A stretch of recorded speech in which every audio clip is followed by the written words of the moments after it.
इस शहर में गरीब बच्चों को काफी अच्छी शिक्षा मिल रही थी और इसकी वजह थी काली टीचर। जूली भारतीय नहीं थी, पर वो बचपन से ही भारत में बस गई थी। जूली की कहानी तकरीबन 20 साल पहले सेंट थॉमस चर्च से शुरू हुई। उस दिन जूली इस चर्च में पहली बार आई थी।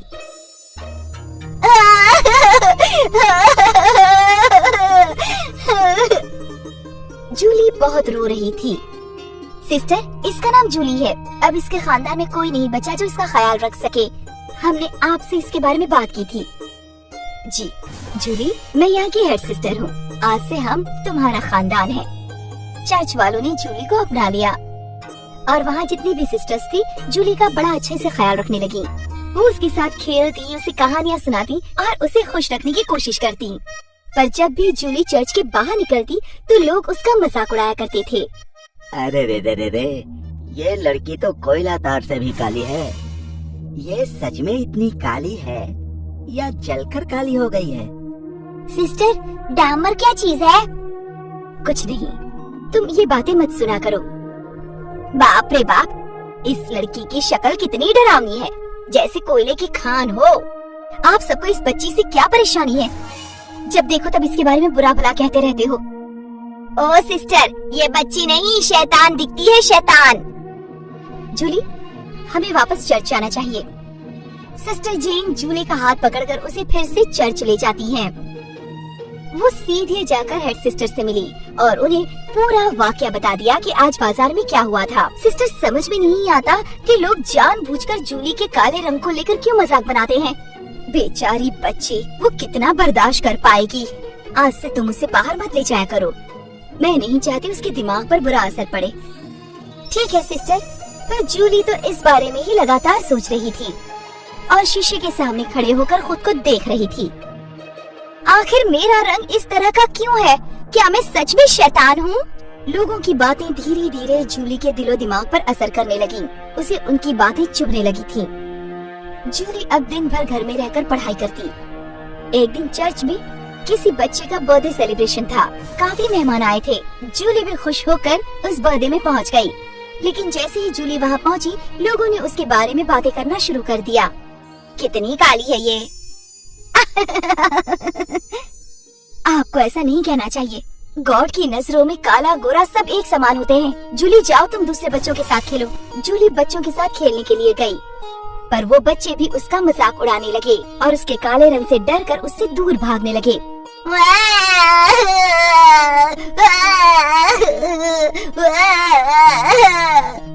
जूली मायूस हो गई और सीधे अपने कमरे में चली गई। सिस्टर, जूली को बहुत बुरा लग रहा होगा।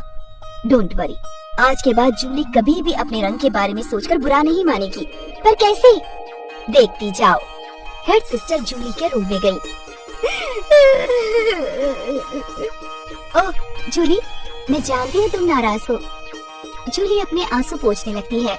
लोगों की बातें सुनकर किसी को भी बुरा लग सकता है, पर मेरे ख्याल से तुम्हें अपने रंग के बारे में नहीं सोचना चाहिए। रंग से कुछ भी नहीं होता बेटा। अगर रंग से कुछ नहीं होता तो लोग मेरा मजाक क्यों उड़ाते हैं? क्योंकि वो सब तुम्हारे बारे में नहीं जानते, तुम्हारी खूबसूरती को नहीं समझते। वो सारे ही बेवकूफ हैं। पर मेरे बारे में ऐसी कौन सी खास बात है जो लोग जानना चाहेंगे? बहुत कुछ। हेड सिस्टर ने जूली को एक तस्वीर दिखाई। ये तस्वीर जूली के फैमिली की थी। उस तस्वीर में जूली के मॉम डैड और उसके दादा दादी थे। देखो, ये तुम्हारी फैमिली है।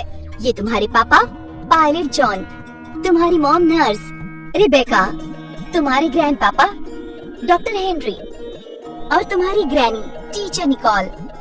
ये सब तो मैं जानती हूँ, लेकिन इनमें से अब कोई भी इस दुनिया में नहीं है सिस्टर। हाँ, लेकिन इन सब की वजह से इस दुनिया में आज भी कई लोग जिंदा हैं। तुम्हारे दादा दादी ने वर्ल्ड वॉर 2 के दौरान कई लोगों की जान बचाई थी। तुम्हारे डैड एक फाइटर पायलट थे, मॉम एक आर्मी नर्स, जिन्होंने कई देशवासियों की जान बचाने के लिए खुद की जान दे दी। तुम्हारा रिश्ता इस महान खानदान से है जूली, और मैं जानती हूँ तुम भी इन लोगों की तरह बड़ा नाम कमाओगी। पर कैसे? कोई मुझसे मोहब्बत नहीं करता। करेंगे जब तुम उनसे भी मोहब्बत करने लगोगी जो तुमसे नफरत करते हैं। जूली, तुम जिंदगी में क्या करना चाहती हो? मैं टीचर बनना चाहती हूँ और सभी बच्चों को पढ़ाना चाहती हूँ। ये ख्याल तो बहुत ही अच्छा है जूली, तुम इस ख्वाब को पूरा करने के लिए मेहनत करो और फिर देखना सब लोग तुमसे कितनी मोहब्बत करेंगे। जी अच्छी बात है। हेड सिस्टर ने जूली के मन में आत्मविश्वास भर दिया। उस दिन से जूली मन लगाकर मेहनत करने लगी। वो रोज पढ़ती। अब उसे कोई भी फिक्र नहीं थी। लोग उससे काली कहें या किसी तरह के ताने मारे, पर वो खुश थी। साल बीते, आखिरकार जूली का ख्वाब पूरा हो गया। चर्च की सारी सिस्टर्स बहुत खुश थी। सिस्टर, मैं शिक्षा को मुफ्त करना चाहती हूँ। इतने अच्छे मंसूबे के लिए तो हम हमेशा तैयार रहेंगे। जूली चर्च में ही मुफ्त में बच्चों को पढ़ाने लगी। गरीब बच्चे उसके पास पढ़ने आते थे और जूली बड़ी खुशी से उन बच्चों को पढ़ाया करती थी। बच्चों को जूली बहुत अच्छी लगती थी। वो बहुत खुश रहते थे। साल बीतते गए और जूली की इस मुफ्त की पढ़ाई के मंसूबे के लिए लोग उसे पैसे देने लगे। उसी डोनेशन से जूली ने एक अच्छा सा स्कूल खोल लिया। यहाँ पे बिल्कुल मुफ्त में बच्चों को पढ़ाया जाता है। जूली का ये काम यूं ही चलता रहा। उसके इस महान काम के लिए सरकार की ओर से उसे पुरस्कृत भी किया गया। शुक्रिया। धीरे धीरे लोग जूली से बड़ी मोहब्बत करने लगे। ये वही लोग थे जो उसे ताने दिया करते थे, आज उसकी तारीफ करते हैं। शुक्रिया टीचर, आज आपकी वजह से ही मेरा बेटा इंग्लिश में बात कर सकता है। आप उसे अच्छे से पढ़ाइए। जूली अब बड़ी खुश थी। शुक्रिया सिस्टर। मैंने कहा था ना, नफरत को मोहब्बत से ही जीता जाता है। तुम्हारा मंसूबा बहुत ही अच्छा है जूली। उम्मीद है तुम और तरक्की करो।